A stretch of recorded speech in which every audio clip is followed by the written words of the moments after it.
Praise the Lord. దేవుని నామానికి వందనాలు, మహిమ కలుగును గాక. We'll read few scripture portions and we'll go into meditation. కొన్ని వాక్య భాగాలు చదువుకొని వాక్య ధ్యానంలోకి వెళ్దాం. Please turn with me to 2 Kings chapter 7. దయచేసి రెండవ రాజుల గ్రంథము 7వ అధ్యాయంలోనికి వెళ్దాం. 2 Kings chapter 7. రెండవ రాజులు 7వ అధ్యాయము. We'll read a whole chapter alternatively. ఈ అధ్యాయం అంతా కూడా ఉత్తర ప్రతిత్వముగా చదువుకుంటాం. Verse 1 I am reading. I request everyone to read prayerfully and Lord may enlighten us. అందరూ కూడా ప్రార్థనా పూర్వకంగా చదవాలని మనవి, ప్రభువు మనలను వెలిగించునుగా. Verse 1 Then Elisha said, Hear ye the word of the Lord. Thus saith the Lord, Tomorrow about this time shall a measure of fine flour be sold for a shekel, and 2 measures of barley for a shekel in the gate of Samaria. అందుకు Then, O Lord, on whose hand the king leaned, answered the man of God and said, Behold, if the Lord would make windows in heaven, might this thing be? And he said, Behold, thou shalt see it with thine eyes, but shall not eat thereof. Verse 3 And there were 4 lepers, men at the entering in of the gate, and they said one to another, Why sit we here until we die? If we say we will enter into the city, then the famine is in the city, and if we shall die there, and if we sit still here, we die also. Now therefore come, and let us fall unto the host of the Syrians. If they save us alive, we shall live, and if they kill us, we shall but die. And they arose up in the twilight to go unto the camp of the Syrians. And when they were come to the uttermost part of the camp of Syria, behold, there was no man there. Verse 6 For the Lord had made the host of Syrians to hear a noise of chariots, a noise of horses, even the noise of great hosts. And they said one to another, Lo, the king of Israel hath hired against us the kings of Hittites, the kings of Egyptians to come upon us. Verse 7 Wherefore they arose and fled in the twilight, and left their tents, and their horses, and their asses, even the camp as it was, and fled for their life. Verse 8 And when these lepers came to uttermost part of the camp, they went into one tent, and did eat and drink, and carried thence silver and gold and raiment, and went and hid it, and came again, and entered into another tent, and carried thence also, and went and hid it. Then they said one to another, We do not well. This day is a day of good tidings, and we hold our peace. If we tarry till the morning light, some mischief will come upon us. Now therefore come, that we may go and tell the king's household. So they came and called unto the porter of the city, and they told them, saying, We came to the camp of the Syrians, and behold, there was no man. There is neither voice of man, but horses tied and asses tied, and the tents as they were. Verse 11 And he called the porters, and they told it to the king's house within. Verse 12 And the king arose in the night, and said unto his servants, I will now show you what the Syrians have done to us. They know that we be hungry, therefore they are gone out of the camp to hide themselves in the field, saying, When they come out of the city, we shall catch them alive and get into the city. Verse 13 And one of his servants answered and said, Let some take, I pray thee, 5 of the horses that remain which are left in the city. Behold, they are as all the multitude of Israel that are left in it. Behold, I say, they are even as all multitude of Israelites that are consumed. And let us send and see. Verse 14 They took therefore 2 chariots, horses, and the king sent after the host of Syrians, saying, Go and see. And they went after, verse 15, and they went after them unto Jordan, and lo, all the way was full of garments and vessels, which the Syrians had cast away in their haste. And the messengers returned and told the king, verse 16, And the people went out and spoiled the tents of the Syrians. So a measure of fine flour was sold for a shekel, and 2 measures of barley for a shekel, according to the word of the Lord. 17th verse. And the king appointed the Lord, on whose hand he leaned, to have the charge of the gate. And the people trod upon him in the gate, and he died as the man of God had said, who spake when the king came down to him. Verse 18. And it came to pass, as the man of God had spoken to the king, saying, 2 measures of barley for a shekel, and a measure of fine flour for a shekel, shall be tomorrow about this time in the gate of Samaria. Verse 19. And the Lord answered the man of God and said, now behold, if the Lord should make windows in heaven, might this thing, such a thing be? And he said, behold, thou shalt see it with thine eyes, and shall not eat thereof. Verse 20 altogether. And so it fell out unto him, for the people trod upon him in the gate, and he died. Prayer, please. ప్రార్థన చేసుకుందాం.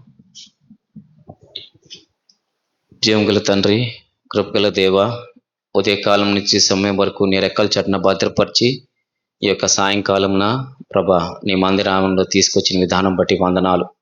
నీ సన్నిధి మాతో ఉంచిన విధానం బట్టి నీకు వందనాలు. ప్రభా మాతో ప్రభా మాట్లాడండి.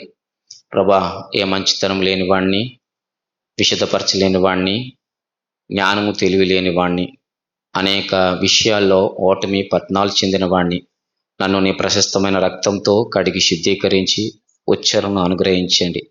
ప్రభా నీ ధన నిధిలో నుంచి పరిగి ఏరుకొనటానికి సహాయం చేయండి. మా గమనికలు నీ మీద ఉండటానికి సహాయం చేయండి. ఈ వాక్యం ద్వారా, ఈ లేఖనాల ద్వారా మేమందరం కూడా ప్రభా పాఠం నేర్చుకుని ఆశీర్వదించబడేలాగనాను, అలాగే నీ నామానికి మహిమార్థం ఉండటానికి సహాయం చేయండి. తర్జుమాలో నీ కృపనిచ్చి నడిపించమని, నన్ను ఖాళీ చేసుకుంటూ నీ యొక్క ఆత్మతో నడిపించండి. శక్తి వలన బలము వలన కాదు, కేవలం నీ ఆత్మ వలన నడిపించమని నీ హస్తగతాలకు అప్పచెప్తూ నీ కృపను వేడుకుంటూ యేసునామమున ప్రార్థిస్తున్నాం తండ్రి, ఆమేన్. Here in chapter 7 and verse 1, the prophecy of Elisha to the people, we'll read all together 7 and verse 1 please. 7వ అధ్యాయం మొదటి వచనము ఎలీషా ప్రజలతో చేసినటువంటి ఆ ప్రవచనాన్ని కలిసి చదువుదాం. We'll read all together please. కలిసి చదువుదాం. 7:1. Then Elisha said, hear ye the word of the Lord. Thus saith the Lord, tomorrow about this time shall a measure of fine flour be sold for a shekel, and 2 measures of barley for a shekel in the gate of Samaria. Elisha spoke that tomorrow means 24 hours time there will be provision and they will be delivered from the famine. మరి Elisha చెప్తా ఉన్నాడు, రేపటికి అనగా 24 గంటల్లో క్షామం నుండి విడుదల పొంది వారందరికీ పోషణ ఇవ్వబడుతుందని చెప్తా ఉన్నాడు. So before understanding this word, we have to see what has happened there. ఈ మాటను అర్థం చేసుకోక ముందు ఏం జరిగిందో అక్కడ మనం జ్ఞాపకం చేసుకోవాలి. Benhadad, the king of Syria, has besieged the Samaria. సిరియన్లకు రాజు అయినటువంటి ఆయన షోమ్రోనును మరి ముట్టడి వేశాడు. Yeah, Shomron is the place where the king of Israel dwells. Shomron అనేటువంటిది ఇశ్రాయేలు రాజు నివసించు ప్రాంతం. The people of Israel dwells in that city. మరి ఇశ్రాయేలు ప్రజలు ఆ పట్టణంలో ఉంటారు. See, in 6th chapter verse 24 we can read how the famine affected. Verse 24 it says, and it came to pass after this that Benhadad king of Syria gathered all his hosts, went up and besieged Samaria. 6:24లో ఈ మాట ఉంది. అటు తర్వాత Syria రాజైన బెన్హదదు తన సైన్యం అంతటిని సమకూర్చుకొని వచ్చి షోమ్రోనునకు ముట్టడి వేసెను. And verse 25 says, there was a great famine in Samaria, and behold, they besieged it until an ass head was sold for 4 square pieces of silver, and the 4th part of a cup of dove's dung for 5 pieces of silver. అక్కడ 25వ వచనంలో, అప్పుడు షోమ్రోనులో గొప్ప క్షామము కలిగి ఉండగా గాడిద యొక్క తల 80 రూపాయలకును పావురపు రెట్ట 5 రూపాయలకును అమ్మబడిను. వారు అంత కఠినముగా ముట్టడి వేసింది. See this passage. As it was sold for 4 square pieces of silver, it seems. గాడిద యొక్క తల 80 రూపాయలకట. Anyone like to eat donkey? గాడిదను తినడానికి ఎవరికైనా ఇష్టం ఉంటుందా? See their condition. They are also ready to eat the donkey's head, paying how much?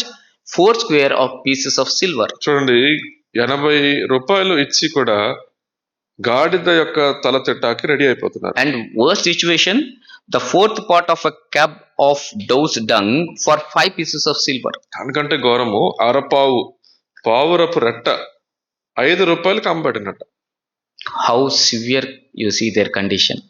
అక్కడ ఉన్న క్షామము ఎంత ఎక్కువగా ఉందో గమనిస్తే. We just read and we think, oh, like that. But when we go to the famine situation, really, you will know what was their condition. మనం చదివి దాని గురించి ఏదో మామూలుగా అనుకుంటాం కానీ అక్కడ ఉన్నటువంటి పరిస్థితి ఎంత ఘోరంగా ఉందో మనకి అర్థమవుతుంది. And verse 26 also it says, as the king of Israel was passing upon the wall, there cried a woman unto them, saying, help my lord, O king. 26వ వచనం చదువుతున్నాం. అంతటా ఇశ్రాయేలు రాజు పట్టణపు ప్రాకారం మీద సంచారం చేయగా ఒక స్త్రీ రాజును చూచి, రాజు అయినా నా ఏలినవాడా సహాయం చేయమని కేకలు వేయటం. In the later part we see the discussion of two women. ఆ తర్వాత ఇద్దరు స్త్రీల మధ్యలో జరుగుతున్న సంభాషణ. One woman says that today we will eat my child and tomorrow you should give your child. ఒక ఆమె అంటుంది, ఈరోజు మనం నా బిడ్డను మరి తిందాము, రేపు నీ బిడ్డను మనం భక్షింతుము అని చెప్పుకున్నారు. The first woman gave her child, they boiled and they ate. మొదటి ఆ స్త్రీ అయితే తన కుమారుని ఇచ్చింది, ఆ బిడ్డను వారు వంట చేసుకొని తినేశారు. Next day the other woman hid her child. మరునాడేమో మరి ఇంకొక స్త్రీ తన బిడ్డను దాచిపెట్టింది. And this was the cause she is pleading to the king, see this injustice, how we are going. మరి ఇప్పుడు ఈ విషయాన్ని ఆ స్త్రీ రాజుతో చెప్తా ఉంది, చూడండి ఎంత అన్యాయమో అని. See what a condition. Here in the world there is nothing greater love than the mother.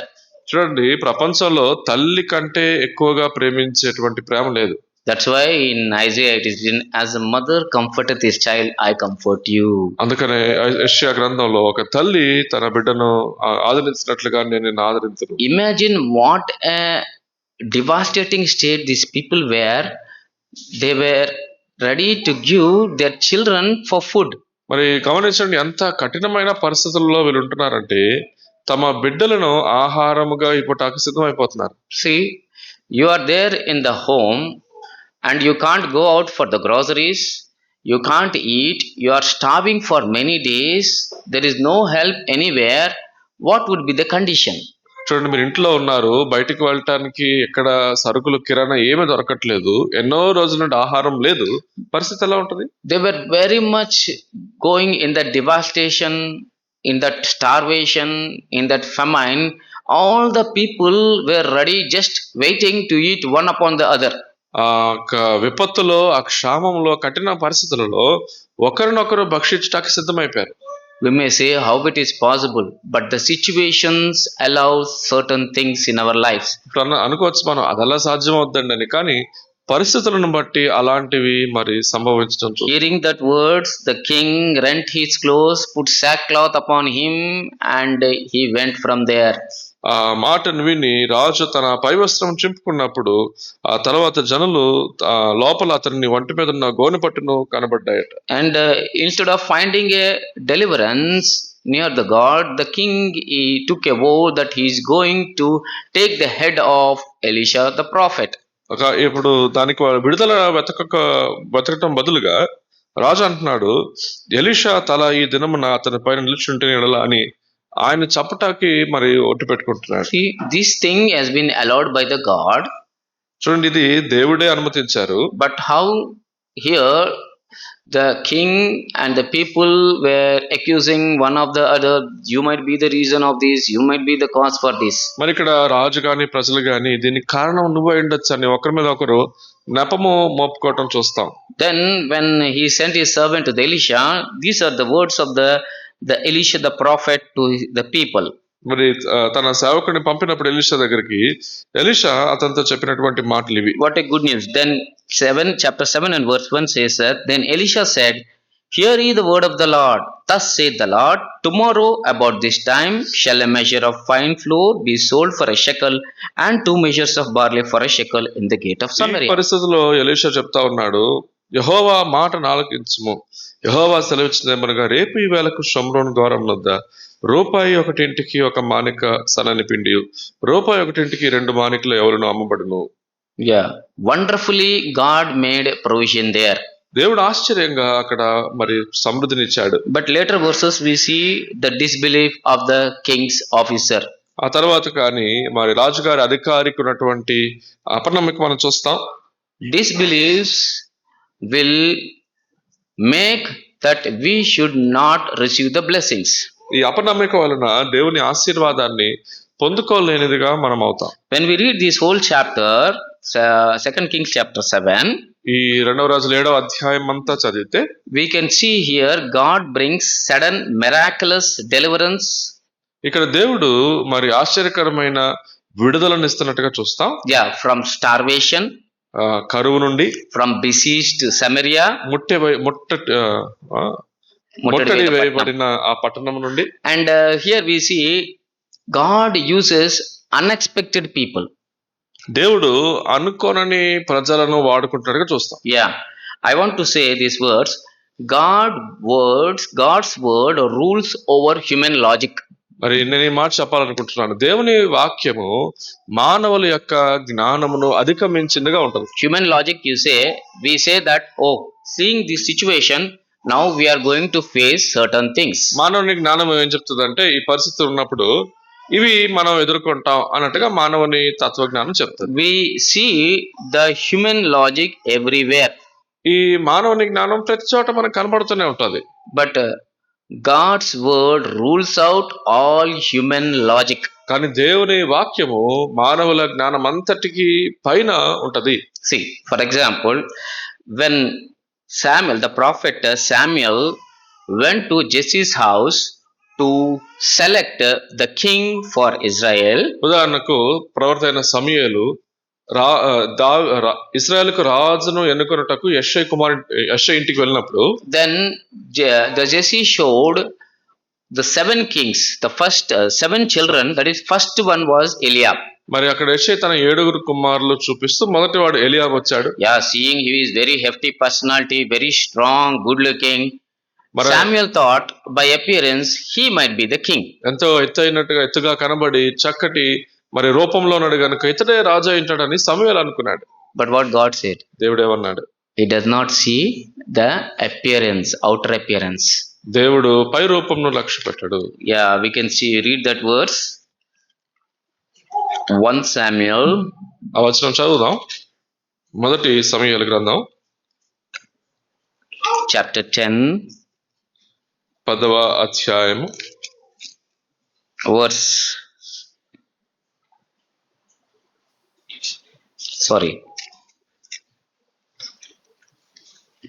chapter 16 and verse 7. 16వ అధ్యాయము చూడండి, 16వ అధ్యాయము 7వ వచనం. But the Lord said unto Samuel, look not on his countenance or on the height of his stature, because I have refused him. For the Lord seeth not as a man seeth, for man looketh on the outward appearance, but the Lord looketh on the heart. See here, we may think very logically, oh, this person is apt, that person is apt to take this kingship or to rule the people. We see in a human way by seeing the outer appearance. చూడండి, మనం మానవ జ్ఞానంతో ఈ వ్యక్తిని లేక ఆ వ్యక్తిని చూసి ఇతని పై రూపాన్ని చూసి ఇతడు ఇశ్రాయేలు రాజుగా ఉండటానికి సరిపోతాడని మనం అనుకోవచ్చు. But one by one he brought his children, but God said, no, I have not chosen this man. I have not chosen this man. అయితే ఒకరి తర్వాత ఒకరు యెషై తన 7 కుమారులను తీసుకొచ్చినప్పుడు ప్రభు అన్నాడు, ఇతను కాదని. Later we could see how when they brought the David from shepherd keeping, immediately God spoke to Samuel, I have chosen him. ఎప్పుడైతే గొర్రెలు కాచుకుంటున్న దావీదును వారు పిలిపించారో దేవుడు వెంటనే సమూయేలుతో చెబుతారు ఏమనంటే, ఇతన్ని నేను ఎన్నుకున్నాను. Very wonderful verse. He came and he was seeing the outer appearance, but we can see in verse 12, And he sent him and brought him in. Now he was ready, withal of a beautiful countenance, good to look to. And the Lord said, Arise, anoint him, for this is he. 12వ వచనం మనం చదువుతాం. అతడు వారిని పిలువనంపి లోపలికి తోడుకుని వచ్చినప్పుడు అతడు ఎర్రని వాడను చక్కని నేత్రములు గలవాడను చూచుటకు సుందరమైన వాడనై ఉండెను. అతడు రాగానే, నేను కోరుకున్నవాడు ఇతడే, నీవు లేచి వారిని అభిషేకించమని యెహోవా సెలవీయగా. We see outer appearance, human logic, we can put, oh, this condition we cannot come out of, this uncertainty we cannot come out, this is lacking, it is no possibility of coming out of this.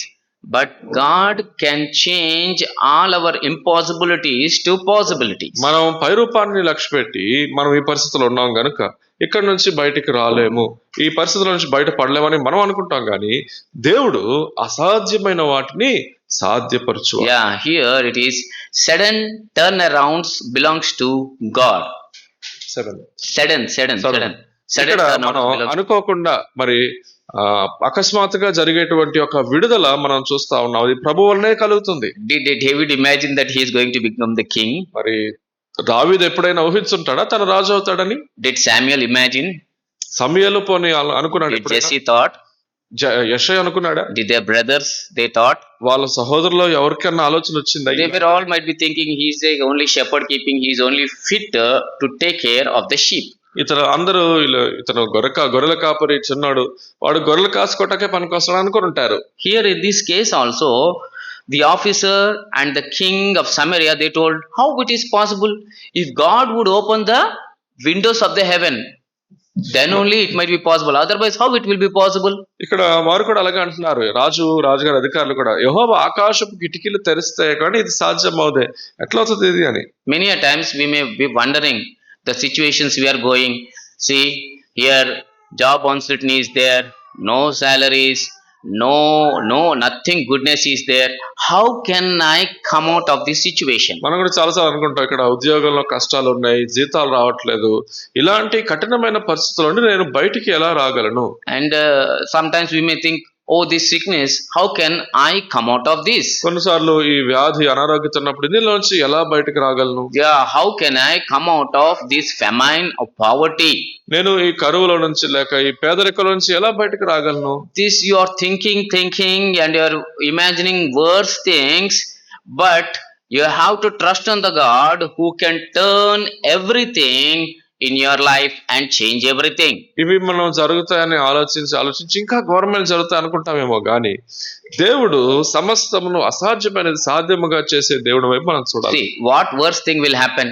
The mother is killing the child to feed their stomach belly. What worse can happen, you see? తల్లి తన బిడ్డను చంపి తన ఆకలి తీర్చుకునేంత కంటే ఘోరమైన పరిస్థితి ఇంకేముంటది? They were going through such a devastating situation, such a famine, but God delivered them within 24 hours. ఇంత కఠినమైన కరువులో ఉన్నప్పుడు కూడా దేవుడు వారిని కేవలం 24 గంటల్లో విడిపించారు. Here Elisha prophesies that extreme famine will turn into extreme abundance. ఇక్కడ ఎలీషా ప్రవచనం యొక్క అర్థ భావం ఏంటంటే, ఈ ఘోరమైన కరువు విస్తారమైన సమృద్ధిగా మారిపోతుంది. From this lesson, from these verses, we should take a lesson that we should not limit God by our circumstances.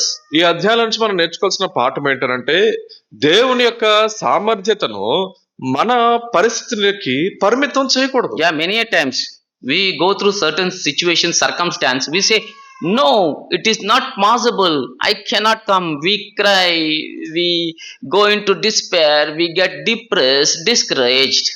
కొన్నిసార్లు మనం ఇలాంటి పరిస్థితుల్లో వెళ్ళినప్పుడు ఇది నా వలన సాధ్యం కాదని మనం మొరపెట్టి మనం నిరుత్సాహంతో కృంగిపోయి ఉన్నప్పుడు, God is never restricted by human economic crisis or scarcity or physical blocks.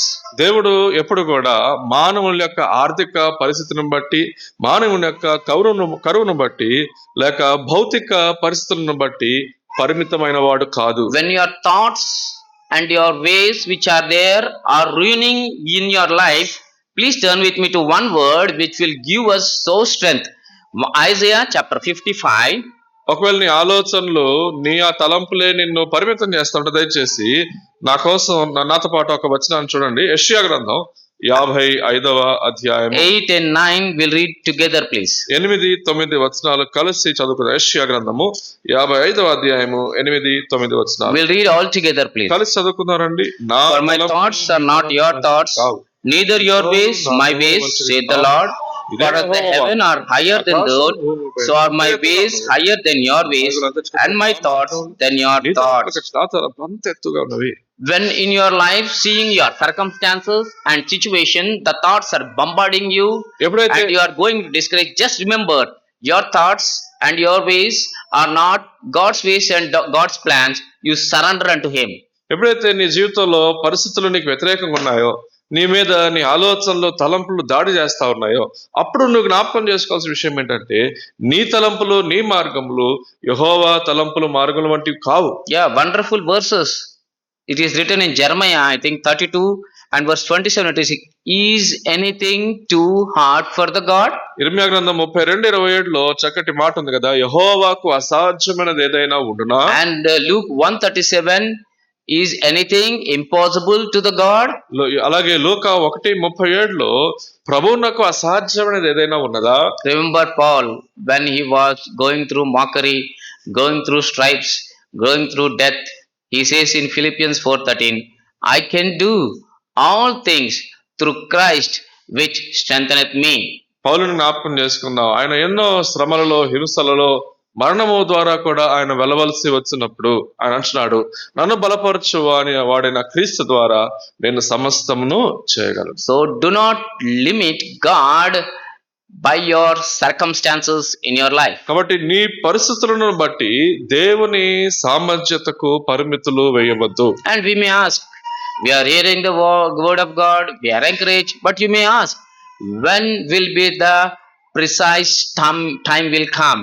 మరి మనం వాక్యం చదివి ప్రోత్సాహం పొందుకుంటున్నప్పటికీ ఎప్పుడు ఈ విడుదల కలుగును అని మనం అడగవచ్చు. Deliverance arrived exactly when and how the servant of God had spoken the word of God. According to that 24 hours there was deliverance from starvation, from besieged, and from that great enemy. మరి ఈ విడుదల ఎప్పుడు కలిగిందనంటే దైవజనుడు చెప్పిన మాట ప్రకారముగా 24 గంటలలో ఆ కఠినమైన కరువు నుంచి, ముట్టడి వేయబడిన స్థితి నుంచి సమృద్ధిలోనికి విడుదల కలిగింది. Yes, just when we are going certain things, just we have to remember what was my condition before I saved. I was going to the hellfire. My sins were as a burden to me. I was unable to come. There was no way in my life. But God has sent His only begotten Son at the right time. మనం గుర్తుపెట్టుకోవాలి, రక్షణ పొందక ముందు ఎలా ఉండేవాడిని, నరకాగ్నికి వెళ్ళే దిశలో ఉంటా ఉండేవాడిని, నా పాపలు నా పైన భారముగా ఉంటా ఉండేవి. ఇలాంటి సమయంలో దేవుడు తన కుమారుని పంపి అతని మీద నా పాప భారం అంతటిని తీసివేశాడు. God, who has fulfilled His word and who has sent His only begotten Son and gave up His Son for us, will He not deliver us from these present situations? మన కోసం తన కుమారునే పంపి కలువరి శిలువలో ఆయనను బలిగా అర్పించినటువంటి ఆ దేవుడు మనలను ఈ పరిస్థితుల నుంచి విడిపించడా? Please turn with me to Galatians chapter 4 and verse 4. We'll read. దయచేసి నాతో పాటు గలతీ పత్రిక 4వ అధ్యాయము 4వ వచనం చదువుదాం. Galatians chapter 4 and verse 4. గలతీలకు రాసిన పత్రిక 4:4. But when the fullness of time was come, God sent forth His Son, made a woman under the law, to redeem them that were under the law. Verse 5 also. To redeem them that were under the law, that we might receive the adoption of sons. So He made us His sons and His daughters. కానీ దేవుడు మనలను తన కుమారులు కుమార్తెలుగా చేసుకున్నాడు. Yeah, when the time of fulfillment has come. ఎప్పుడండి? కాలము పరిపూర్ణమైనప్పుడు. Enemy's time is so less, so it will bring this perplexity, confusion, this famine, and everything devastating in our lives to make us to come back or to go far from the Lord. But we have to remember word of God. మనం ఈ కఠినమైన పరిస్థితులలో ఉంటా ఉన్నప్పుడు, కరువు పరిస్థితుల్లో జీవితంలో ఉంటా ఉన్నప్పుడు, దేవుని నుండి దూరం అయిపోయేటువంటి అవకాశం ఉన్నప్పటికీ కూడా మనము ధైర్యం తెచ్చుకొని దేవుని మాటలను జ్ఞాపకం చేసుకోవాలి. Here we see the officer of the king how he disbelieved. ఇక్కడ మనం రాజుగారి యొక్క అధికారి ఎలా అపనమ్మికతో ఉన్నాడో చూస్తాం. There is a danger of suspicion, distrust and unbelief in our lives too. మన జీవితంలో కూడా ఆ అనుమానము, సందేహము ఉండేటువంటి అపాయం ఉన్నది. Yeah, skepticism blinds us to see the miracles. మరి ఈ సందేహం అనేది గొప్ప అద్భుతాలని చూడకుండా మన కన్నులకు గుడితనం కలిగజేస్తుంది. The king's officer mocked the prophecy of Elisha, asking it is only possible if God would make windows in heaven.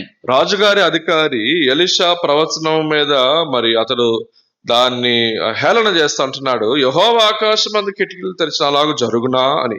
Yeah, in verse 2 he is telling how this can happen. 2వ వచనంలో ఈ మాట అంటున్నాడు, if the Lord would make the windows in heaven, might this thing be happen?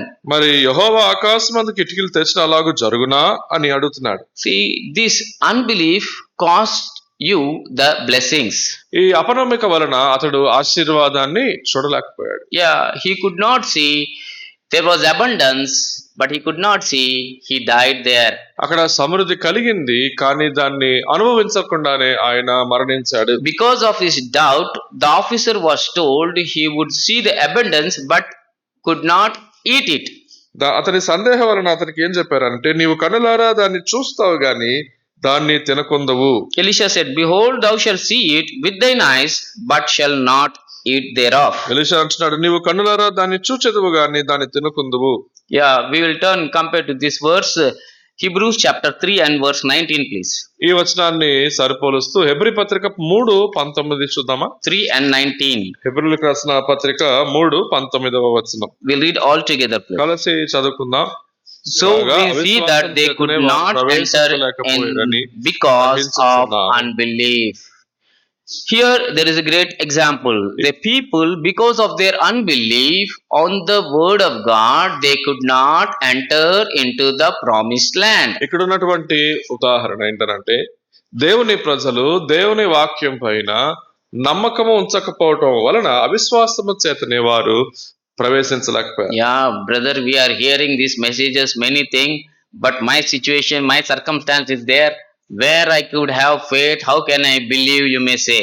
మీరు అనుకోవచ్చు, brother ఇలాంటి message చాలానే వింటా ఉన్నాను, నా పరిస్థితులు ఇలా ఉన్నాయి, మరి నాకు విశ్వాసం ఎక్కడి నుంచి వస్తుందని మీరు remember, dear ones, they were all the people redeemed from Egypt. They were delivered from the pharaohs, but enemy was back of them, bringing them disbelief, bringing them distrust, unbelief in their lives for small things, and because of that they could not enter the promised land. మరి జ్ఞాపకం ఉంచండి, ఐగుప్తు దేశం నుంచి దేవుని ప్రజలు బయటకు వచ్చినప్పటికల్లా వారికి ఉన్న సందేహమును బట్టి చిన్న చిన్న విషయాలలో వారు విశ్వాసము ఉంచకపోవడాన్ని బట్టి దేవుడు వాగ్దానం చేసిన దేశంలోనికి వారు ప్రవేశించలేకపోయారు. See, we too experience many wonderful things in our lives. Past experiences, how God delivered, how God fed us, how God given us raiment, shelter, everything. But the current situation will come, we get perplexed, confused. Oh, how this is possible? How can I get a job? How can I feed my family? How can I come out of this disease? This is all the work of the Satan to make you take away far from the living God. చూడండి, మనం కూడా గతంలో దేవుడు చేసిన కార్యాలు అనుభవించుంటాం, అనగా అన్నపాన వస్త్రము ప్రభు ఇచ్చినటువంటి విధానం చూసుంటాం, కానీ ఈ పరిస్థితుల్లో నుంచి మనం ఎలా బయటపడతాం, ఈ వ్యాధి ఎలా తగ్గుతుందని ఎలాగో అనేటువంటి ఈ ప్రశ్న దేవుని నుండి దూరం చేస్తుంది. Here we see the tragedy of physical present but spiritual death. ఇక్కడ మనము భౌతికంగా జీవంతో ఉన్నప్పటికీ ఆత్మీయ మరణము కలుగుటనే విషాదమును చూస్తున్నాం. Here verse 17 and 19, 7 and 19 and 20 we see the officer died at the city grace, crushed by the crowd, fulfilling the warning given exactly. ఇక్కడ 7వ అధ్యాయం 2వ రాజులు 7వ అధ్యాయం 19 వచనంలో మనం చూస్తా ఉన్నాం. అక్కడ రాజుగారి అధికారి మనుషులు తొక్కిసలాట వలన అక్కడ చనిపోయినట్లుగా మనం చూస్తాం. ప్రవచనం నెరవేరినట్లుగా చూస్తాం. So we have to check, is there any bitter root of unbelief in my life? మరి మనలో కూడా అవిశ్వాసం అనేటువంటి ఆ విశ్వాసం లేని ఆ చేదు వేరు ఏమైనా మనలో ఉన్నదా? Enemy will try, but remember God's sustenance and providence He has done for you. శత్రువు ప్రయత్నిస్తాడు మనల్ని అవిశ్వాసంలో తెచ్చ, కానీ దేవుని యొక్క పోషణ, దేవుని యొక్క సామర్థ్యము మనలను పోషిస్తుందని జ్ఞాపకం ఉంచుకోవాలి. One more thing here, God uses the weak and marginalized 4 lepers. ఇక్కడ మనం చూస్తాం, దేవుడు మరి ఎందుకు పనికిరాని లేక విసర్జింపబడిన 4 కుష్ఠ రోగులను దేవుడు వాడుకుంటున్నాడు. God brings unlikely vessels to bring great victories. గొప్ప విజయాలను తీసుకొని రావడానికి దేవుడు ఎన్నికకు లేని పాత్రలను వాడుకుంటున్నాడు. God did not use the soldiers, the mighty army to deliver His people. అక్కడ ఉన్నటువంటి సైనికులు గాని, అక్కడ ఉన్నటువంటి మహాబలము గల సైన్యాన్ని దేవుడు తన ప్రజల విడుదల కొరకై వాడుకొనట్లేదు. He used outcasts, leprosy people sitting outside the city gate. వెలివేయబడిన కుష్ఠవ్యాధితో ఉన్నవారు పట్టణపు గవినికి బయట కూర్చుంటున్న వారిని దేవుడు వాడుకుంటున్నారు. Why I was thinking, why God used so weak and marginalized people? ఎందుకు దేవుడు ఇంతగా వెలివేయబడినటువంటి బలహీన వర్గాన్ని అయినటువంటి వారిని ఎందుకు దేవుడు వాడుకుంటున్నారు? The answer we could see in 1 Corinthians chapter 1 verse 27 and 29. దానికి జవాబు మనం కొరింథీయులకు రాసిన మొదటి పత్రిక 1వ అధ్యాయము 27-29 వచనాల్లో 1 Corinthians chapter 1 verse 27 and 29. కొరింథీయులకు రాసిన మొదటి పత్రిక 1వ అధ్యాయము 27 నుండి 29. We'll read only verse 27 and 29. వచ్చేసి 27వ వచనం తర్వాత 29 రెండు వచనాలు. We'll read all together please. But God has chosen the foolish things of the world to confound the wise. God has chosen the weak things of the world to confound the things which are mighty. Verse 29. That no flesh should glory in His presence. Why God has chosen the weak things, base things? దేవుడు ఎందుకు మరి లోకంలో ఉన్న వెర్రి వారిని ఎన్నుకున్నారు, బలహీనులను ఎన్నుకున్నారు? Yeah, so that He may receive all glory. ఆయనే సమస్త మహిమ పొందునట్లుగా.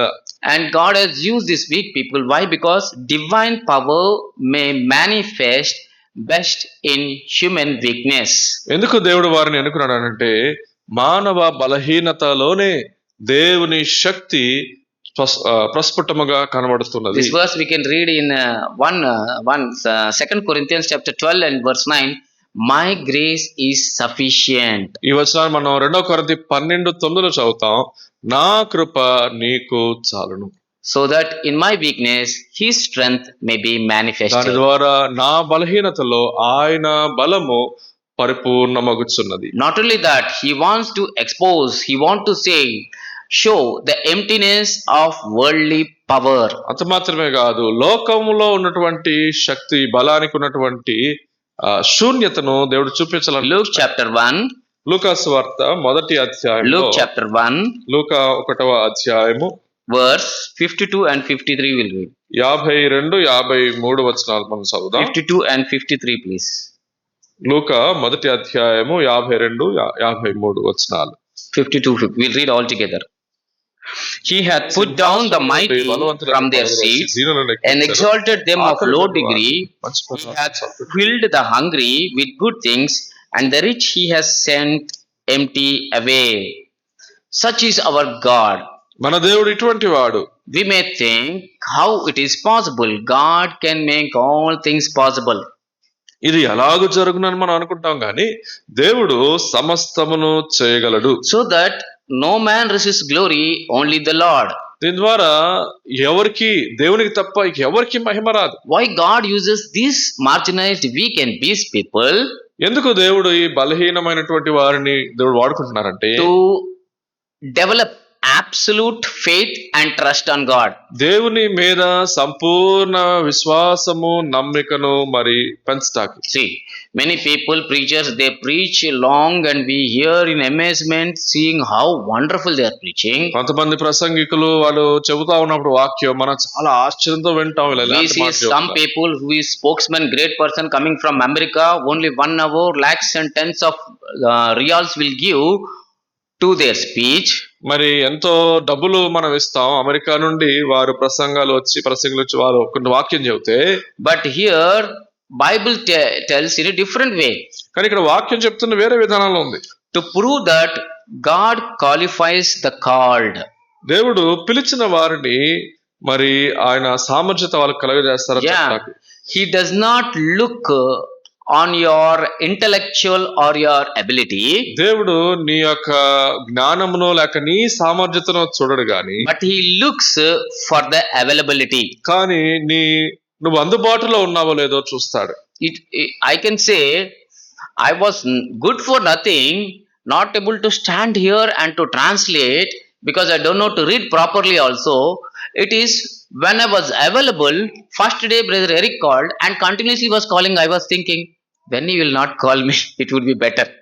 నేను అనుకునేవాడిని ఇక్కడ ప్రసంగం లేక తర్జుమా చేయటానికి నాకు రాదు, ఎందుకంటే నాకు సరిగ్గా చదవటం కూడా రాదు. నేను అక్కడ ఉన్నప్పుడు ఎరిక్ బ్రదర్ నన్ను పిలిచినప్పుడు నేను అనుకుంటేవాడిని ఎప్పుడు ఆయన నన్ను పిలవకుండా ఆపేస్తే బాగుండదు. Certain times I used to come late also so that he will not call me. కొన్నిసార్లు నేను ఆలస్యంగా వచ్చేవాడిని, తద్వారా ఆయన పిలవకుండా ఉంటాడేమో. But how God leads me, God was pushing me like from backside. I used to go correct time. Translation brother used to come and stand. He used to still come. ఈ దేవుడు నట్టినట్టుగా నేను వచ్చేవాడిని. ఎరిక్ బ్రదర్ ఇక్కడ నిల్చొని correct గా వాక్యం ప్రారంభం అయ్యే టైం నేను ఎంటర్ అయ్యేవాడిని. రా అని చెప్పేవాడిని. మనసులో ఎవరికి చెప్పలేదు, బా దొరికిపోయాను రా ఇవాళ కూడా అనుకునేవాడిని. I used to think I am caught again. And I used to tell my I was in bachelor. I used to tell my brother-in-law and my sister also, today if they don't call me it would be very nice. నేను అప్పుడు వివాహం కాలేదు. అప్పుడు మా సహోదరికి తన భర్త కూడా నేను చెప్పేవాడిని, ఈ రోజు పిలవకపోతే బాగుండు. And that fear was continuing after marriage also. I told to Mercy also, today if they don't call me I'll be very happy. వివాహం అయిన తర్వాత కూడా అన్న సహోదరికి చెప్పేవాళ్ళు ఏమనంటే, ఈ రోజు పిలవకపోతే బాగుండు నన్ను అని. But God made my availability, he used me wonderfully. అయితే దేవుడు అందుబాటులో ఉన్నంత కారణంలో దేవుడు అద్భుతంగా వాడుకున్నారు. Don't think that you are incapable, you cannot translate or you cannot sing or you cannot teach. God has given everyone a talent to be used for his ministry. నేను తర్జుమా చేయలేను, నేను పాటలు పాడలేను నువ్వు అనుకోవద్దు. ఎందుకంటే దేవుడు ప్రతి ఒక్కరికి కూడా పరిచర్యలో వాడబడటానికి ఒక తలాంతునిచ్చి ఉన్నాడు. Enemy wants to hide you from these talents so that God's glory may be shown. May not be shown. ఈ తలాంతులను శత్రువు ఈ తలాంతులను దాచిపెట్టి దేవుని మహిమ కనబడకుండా చేయాలని కోరుతున్నాడు. The only thing is that when you are available, he will make you perfect, he will use you. ఒకే ఒక విషయం ఏంటంటే నువ్వు అందుబాటులో ఉంటే దేవుడు నిన్ను వాడుకుని నిన్ను ఉపయోగకరముగా మారుస్తాడు. So ability is not important. కాబట్టి సామర్థ్యత ముఖ్యం కాదు. Only availability is important. అందుబాటులో ఉండటమే ముఖ్యమైనది. So here we see that these marginal lepers were wonderfully used for the deliverance of Samaria. ఇక్కడ మనం చూస్తాం షోమ్రోను యొక్క విడుదలలో ఈ కుష్టి వ్యాధి కలిగినటువంటి వారు అద్భుతంగా వాడబడ్డారు. I was preparing the message. I thought only 7 minutes I prepared. How can I tell? But it's going time. But I want to cut short it. 7 నిమిషాలే నా ప్రసంగం ఉంటుందేమో అనుకున్నాను, కానీ ఇంతసేపు వెళ్తా ఉంది. ఇప్పుడు నేను కుదించుకోవాల్సి వస్తుంది. Because you see, in our life, when we are having this lethargic or despair, we have to ask God to overcome. మన జీవితాల్లో నిరుత్సాహం గాని సోమరితనం గాని ఉంటే దీన్ని జయించడానికి ప్రభు సహాయం కోరుకోవాలి. Can we read verse 3 please? దయచేసి మనం 7వ వచనం చదువుదాం. 2 Kings chapter 7 and verse 3. 2వ రాజుల గ్రంథము 7వ అధ్యాయము 3వ వచనం. And there were 4 leprous men at the entering in of the gate, and they said one to another, why sit we here until we die? If we verse 4 also, నాలుగో if we వచనం say కూడా, we will enter into the పట్టణంలోనికి city, పోదాం then the అన్నారు. famine is in the అతడు city, and we shall చచ్చిపోదాం. die therein. And if we sit ఇచ్చట here, still here, we ఊరకు die also. ఇచ్చట చచ్చి- Now therefore come, let us పదండి. fall Syrian into the host of పట్టణంలో Syrians. If they పోదురండి. save us alive, we shall live. If they kill us, we shall but die. This is the bold thing they have done. వారు చేసిన ధైర్యముతో కూడిన పనిదే. They refuse to sit and die. వారు కూర్చొని చచ్చిపోవటానికి ఒప్పుకోలేదు. They are saying, why we have to sit here until we die? మనం చచ్చిపోయేంత వరకు ఎక్కడే కూర్చోవటం వలన ఏంటి ఉపయోగం అనుకున్నారు. If you have faith, faith requires movement. విశ్వాసము ఉంటే విశ్వాసములో కదలిక ఉండాలి. Yeah, they took a risk to move forward. వారు ముందుకు వెళ్ళటానికి ఒక ధైర్యమును వారు వ్యక్తపరిచారు. Yeah, they assumed if we stay here, we will die. వారికి తెలుసు ఇక్కడే కూర్చుంటే ఎలాగో చనిపోతాం. If we go to the city of Samaria, we are going to die of famine. మరి మనకి షోమ్రోన్ పట్టణంలోకి వెళ్తే అక్కడ కరువుతో మనం చచ్చిపోతాం. So let us move to the enemy's camp. కాబట్టి శత్రువుల పేటలోనికి వెళ్దాం. If we die, we die. అక్కడ చనిపోతే But చనిపోతాం. we should not stay in one place. అయితే ఒక చోట ఉండిపోవద్దు మనం. With faith, they took a movement, a step forward. విశ్వాసముతో ఒక అడుగు ముందుకు వేశారు. Yeah, when we take a step forward, God moves along with us. మనం ఒక అడుగుని ముందుకు వేసినప్పుడు దేవుడు మనతో కూడా వస్తారు. When the lepers took a step of faith, they discovered that God had already fought the battle for them. కుష్ఠరోగులు వారు ఒక అడుగు విశ్వాసంతో ముందుకు వెళ్ళినప్పుడు ఏం తెలుసుకున్నారు అక్కడ? అప్పటికే దేవుడు వారి పక్షముగా యుద్ధం చేస్తున్నాడు. See, wonderful. Enemy's camp was there. People are dying because of famine. Outside, this leper took a step of faith. Going forward, they saw there was no enemy. All the clothes, raiments, silver and gold, all was kept in the tents open. చూడండి ఎంత ఆశ్చర్యమో.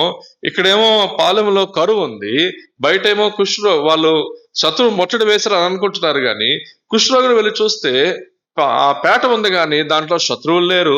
కేవలం వారి ఆహారము పదార్థములు వెండి బంగారులు మాత్రమే మరి open గా ఉన్నాయి.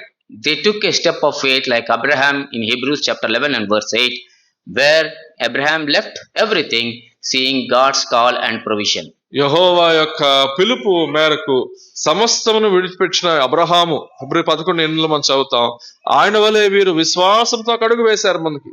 Not only that, here they see God fought the battles for them. ఇక్కడ అంత మాత్రమే కాదు కానీ వీరి పక్షముగా యెహోవా యుద్ధము That చేసినట్టుగా verse we'll read is chapter 7, 2 Kings chapter 7, verse 6 and 7.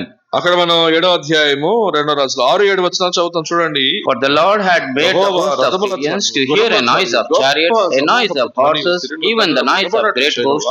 They said one to another, who the king of Israel hath hired against us the kings of Hittites and the kings of Egyptians to come upon us.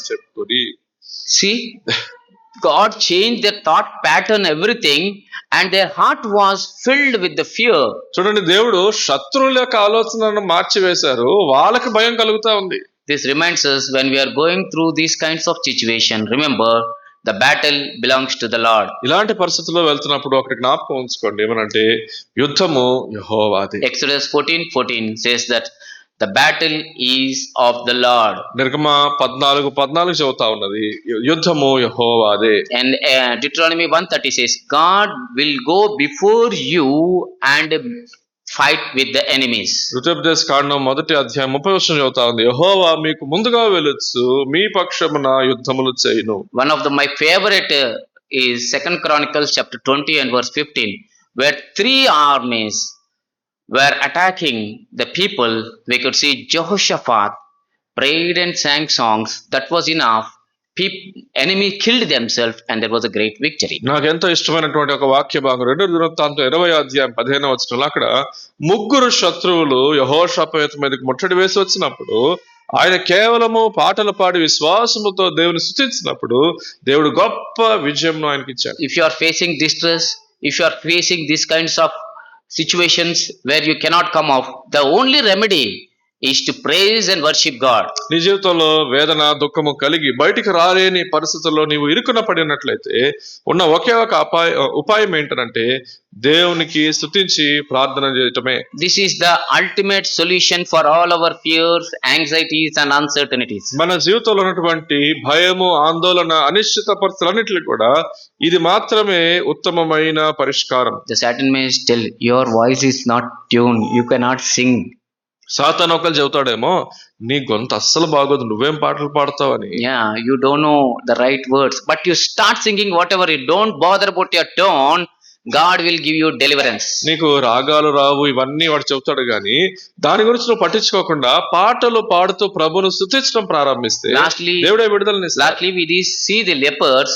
Here we can see they thought the sin of keeping good news to themselves. చివరిగా మనం చూస్తే ఈ కుష్టి రోగస్తులు అనేటువంటి నలుగురు ఈ శుభవర్తమానమును మనతోనే ఉంచుకోవటం అది పాపం అని వర్తాలంచారు. Yeah, they gorgeously ate up to the brim and they thought, oh, we are doing something wrong. Today is something good tidings. We have to go and share to the people. వారు కడుపు నిండా తిని వారు ఒక మాట అంటున్నారు ఏమనంటే, ఈ దినము శుభవర్తమానం ఉన్నటువంటి దినము, మనము ఒక పాపం చేస్తున్నాం అని అనుకున్నారు. Yeah, that is not sharing what we have received from the Lord. అదేంటనంటే ప్రభు దగ్గర నుంచి మనం పొందుకున్నది ఇతరులతో పంచుకొనకపోవటమే. We have received the free gift of salvation. ఇదిగో మనము రక్షణ అనే ఉచితమైన వరమును పొందుకొని ఉన్నాం. We cannot keep silent. We have to share the good news to others.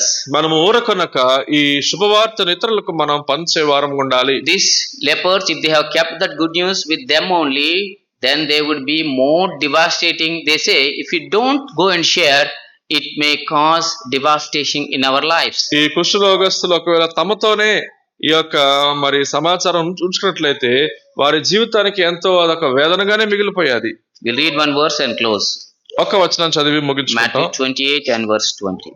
మత్తయి సువార్త 28వ అధ్యాయము 20వ వచనం. See, verse 18 onwards we'll read. మత్తయి సువార్త 28లో 18వ వాక్య భాగం నుంచి కూడా 18 to last verse. 18 నుంచి చివరికి. We'll read all together, please. కలిసి చదువుదాం. And Jesus came and spake unto them, saying, all power is given unto me in heaven and earth. Go ye therefore, teach all nations, baptizing them in the name of the Father and of the Son and of the Holy Ghost, teaching them to observe all things whatsoever I have commanded you. Lo, I am with you always, even unto the end of the world. వారితో చెప్పింది. What a great assurance! Lo, I am with you always. ఎంత గొప్ప ఆదరణ చూడండి. ఇదిగో నేను సమాప్తి వరకు కూడా నేను మీతో కూడా ఉన్నాను. Few things. God's word rules out human logic. మళ్ళా జ్ఞాపకం చేసుకుందాం. మా దేవుని వాక్యము మానవుని జ్ఞానమును అధిగమించేదిగా ఉంటుంది. We have to come out of the danger of suspicion and unbelief. ఈ అనుమానము అపనమ్మిక అనేటువంటి అపాయం నుంచి బయటికి రావాలి. God uses weak and marginalized. దేవుడు బలహీనమైనటువంటి వారిని, ఎన్నికకు లేని వారిని వాడుకుంటారు. We have to overcome lethargic and despair. సోమరితనమును, నిరాశను మనము జయించు వారముగా ఉండాలి. God fights our battles. దేవుడు మన పక్షముగా యుద్ధము చేయవాడై ఉన్నాడు. Lastly, we have to not keep the good tidings with us. It is sin in the sight of God. చివరగా శుభవర్తమానమును పంచుకోకుండా మనతోనే దాచుకోవటం అనేది దేవుని దృష్టిలో పాపమై ఉన్నది. May God bless this word. దేవుడి వాక్యం దీవించునుగాక.